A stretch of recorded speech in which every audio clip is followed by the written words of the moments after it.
बिस्मिल्लाहिर्रहमानिर्रहीम। अस्सलाम वालेकुम नाज़रीन। जैसा कि मैंने आप लोगों से कहा था कि मैं आपको सीरतुन्नबी हुज़ूर सल्लल्लाहु अलैहि वआलिहि वसल्लम की दौर मुबारक की वाक़ियात और इस तारीख़ की इस्लाम लोगों के साथ शेयर कर। इस नंबर 2 है सीरतुन्नबी हज़रत मोहम्मद सल्लल्लाहु अलैहि वआलिहि वसल्लम की। मैंने पिछली वीडियो में आपको बताया था, मैंने पिछली वीडियो इस बात पे ख़त्म की कि जब हज़रत अब्दुल मुत्तलिब ने जमजम का कुआं कूदा तो उस वक्त उसने एक मन्नत मांगी थी, अगर मैं इस जमजम की कुएं कूदने में कामयाब हो गया तो मैं अपना एक बेटा अल्लाह की राह में कुर्बान। हज़रत अब्दुल मुत्तलिब को ये हुक्म इस वक्त दिया गया जब वो अपनी मन्नत भूल चुके थे। पहले ख्वाब में उनसे कहा गया मन्नत पूरी करो। उन्होंने फिर एक मेंढा ज़बह करके गरीबों को खिलाया। फिर ख्वाब आया इससे बड़ी पेश करो। इस मर्तबा उन्होंने एक बैल ज़बह कर दिया। ख्वाब में फिर यही कहा गया कि उससे भी बड़ी पेश करो। अब उन्होंने ऊंट ज़बह कर दिया। फिर ख्वाब आया इससे भी बड़ी चीज़ पेश करो। उन्होंने पूछा इससे भी बड़ी चीज़ क्या है। तब कहा गया अपने बेटों में से किसी एक को ज़बह कर दो जैसा कि तुमने मन्नत मानी थी। अब उन्हें अपनी मन्नत याद आ गई। अपने बेटों को जमा किया, उनसे मन्नत का जिक्र किया। सबके सर झुक गए। कौन ख़ुद को ज़बह करवाता है। आखिर अब्दुल्ला बोले अब्बा जान आप मुझे ज़बह कर दे। ये सबसे छोटे थे, सबसे खूबसूरत भी थे, सबसे ज़्यादा मोहब्बत भी अब्दुल मुत्तलिब को उन्हीं सी थी। लिहाजा उन्होंने कुर्रे अंदाज़ी का इरादा कर लिया। तमाम बेटों के नाम लिखकर कुर्रा डाला। अब्दुल्ला का नाम निकला। अब उन्होंने छुरी ले ली, अब्दुल्ला को बाजू से पकड़ा और उन्हें ज़बह करने के लिए नीचे लेटा दिया।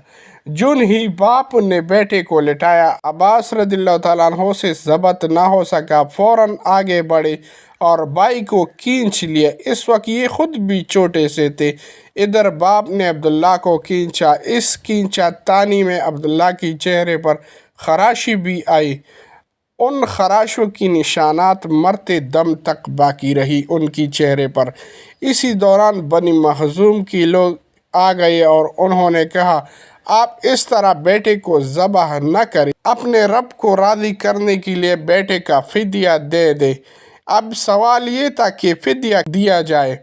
इसकी तरकीब ये बताई गई कि कागज़ पर 10 ऊँट लिख जाए, दूसरी पर अब्दुल्ला का नाम लिखा जाए। अगर 10 ऊँट वाली पर्ची निकली तो 10 ऊँट कुर्बान कर दी जाए।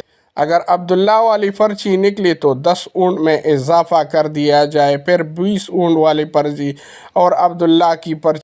अब्दुल मुत्तलिब ने ऐसा ही किया। 10-10 ऊँट बढ़ाते चले गए। हर बार अब्दुल्ला का नाम निकलता चला गया, यहाँ तक कि ऊँटों की तादाद 100 तक पहुँच गई। तब कहीं जाकर ऊँटों वाली पर्ची निकली। इस तरह उनकी जान के बदले 100 ऊँट कुर्बान की गई। अब्दुल मुत्तलिब को अब पूरा इत्मीनान हो गया कि अल्लाह ताला ने अब्दुल्ला के बदले 100 ऊँटों की कुर्बानी मंजूर कर ली। उन्होंने काबे के पास 100 ऊँट कुर्बान की और किसी को खाने से न रोका। सब इन परिंदों ने उनको खाया। इमाम ज़हरी रहमहुल्लाह कहते हैं कि अब्दुल मुत्तलिब पहले आदमी है जिन्होंने आदमी की जान की कीमत 100 ऊँट देने का तरीका शुरू कर दिया। इससे पहले 10 ऊँट दिए जाते थे। इसके बाद ये तरीका सारे अरब में जारी हो गया। गोया कानून बन गया कि आदमी का फ़िदिया 100 ऊँट है। नबी करीम सल्लल्लाहु अलैहि वसल्लम के सामने जब ये ज़िक्र आया तो आपने इस फ़िदिये को तस्दीक कर दिया, यानी फरमाया कि ये दुरुस्त है। और इसी बुनियाद पर नबी करीम सल्लल्लाहु अलैहि वसल्लम फरमाते हैं मैं 2 ज़बी हो, यानी हज़रत इस्माईल अलैहिस्सलाम और हज़रत अब्दुल्ला की औलाद हूँ। हज़रत अब्दुल्ला कुरैश में सबसे ज़्यादा हसीन थे। उनका चेहरा रोशन सितारे की मानंद था। कुरैश की बहुत सी लड़कियाँ उनसे शादी करना चाहती थी, मगर हज़रत अब्दुल्ला की हज़रत आमिना से शादी हुई। हुज़ूर सल्लल्लाहु अलैहि वसल्लम की माँ हज़रत आमिना वहब बिन अब्दुमनाफ बिन ज़ोहरा की बेटी थी। शादी की हज़रत अब्दुल्ला की उम्र 18 سال تھی۔ یہ شادی کے لیے اپنے والد کے ساتھ جا رہے تھے۔ راستے میں ایک عورت کعبہ کے پاس بیٹھی نظر آئی۔ یہ عورت ورقہ بن نوفل کی بہن تھی۔ ورقہ بن نوفل قریش کے ایک بڑے عالم تھے۔ ورقہ بن نوفل سے ان کی بہن نے سن رکھا تھا کہ وقت کی آخری نبی کا ظہور ہونے والا ہے، اور ان کی نشانیوں میں سے ایک نشانی یہ ہوگی کہ ان کی والد کی چہرے میں نبوت کا نور چمکتا ہوگا۔ جون ہی اس نے عبداللہ کو دیکھا، فوراً اس کی ذہن میں یہ بات آئی۔ اس نے سوچا ہو نہ ہو یہ وہ شخص ہے جو پیدا ہونے والی نبی کی باپ ہوگے۔ چنانچہ اس نے کہا اگر تم مجھ سے شادی کر لو تو میں بدلے میں تمہیں اتنی ہی اونٹ دوں گی جتنے تمہارے جان کے بدلے میں ذبح کی گئی تھی۔ اس پر انہوں نے جواب دیا میں اپنے باپ کے ساتھ ہوں، ان کی مرضی کے خلاف کچھ نہیں کر سکتا، نہ ان سے الگ ہو سکتا ہوں، اور میرے والد باعزت آدمی ہیں، اپنے قوم کے سردار ہیں۔ بہرحال ان کی شادی حضرت آمنہ سے ہو گئی۔ آپ قریش کی عورتوں میں نسب اور مقام کے اعتبار سے بہت افضل تھی۔ حضرت آمنہ حضرت عبداللہ کے گھر حضرت آمنہ فرماتی تھی جب میں ماں بننے والی ہوئی تو میرے پاس ایک شخص آیا، یعنی ایک فرشتہ انسانی شکل میں آیا۔ اس وقت میں جاگنے اور سونے کی درمیانی حالت میں تھی۔ عام طور پر اس حالت کو غنودگی کہا جاتا ہے۔ اس نے مجھ سے کہا کیا تمہیں معلوم ہے تم اس امت کی سردار اور نبی کی ماں بننے والی ہو؟ اس کے بعد وہ پھر اس وقت آیا جب نبی علیہ السلام پیدا ہونے والے تھے۔ اس مرتبہ اس نے کہا جب تمہارے ہاں پیدائش ہو تو کہنا میں اس بچے کے لیے اللہ کی پناہ چاہتی ہوں، ہر حسد کرنے والی ہر شر اور ہر برائی سے۔ پھر تم اس بچے کا نام محمد رکھنا، کیونکہ ان کا نام تورات میں احمد ہے اور زمین اور آسمان والے ان کی تعریف کرتے ہیں، جبکہ قرآن میں ان کا نام محمد ہے اور قرآن ان کی کتاب ہے۔ ایک روایت کے مطابق فرشتے نے ان سے یہ کہا کہ تم وقت کی سردار کی ماں بننے والی ہو۔ اس بچی کی نشانی یہ ہوگی کہ اس کے ساتھ ایک نور ظاہر ہوگا جس سے ملک شام بصرہ کے محلات بھر جائیں۔ حضرت عبداللہ کے چہرے میں جو نور چمکتا تھا، شادی کے بعد وہ حضرت آمنہ کے چہرے میں آ گیا تھا۔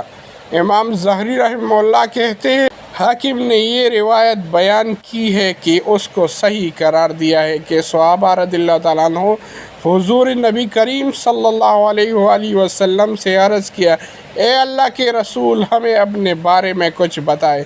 آپ صلی اللہ علیہ وآلہ وسلم نے بتایا میں اپنے باپ حضرت ابراہیم علیہ السلام کی دعا ہوں، اپنے بھائی حضرت عیسیٰ علیہ السلام کی بشارت ہوں اور خوشخبری ہوں۔ جب میں اپنے والدہ کی شکم میں آیا تو انہوں نے دیکھا گویا ان سے ایک نور ظاہر ہوا ہے جس سے ملک شام اور بصرہ کے محلات روشن ہو گئے۔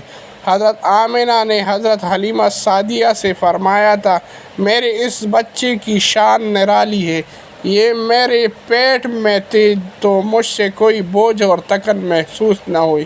حضرت عیسیٰ علیہ السلام وہ آخری پیغمبر ہے جس نے آپ صلی اللہ علیہ وآلہ وسلم کی آمد کی خوشخبری سنائی ہے۔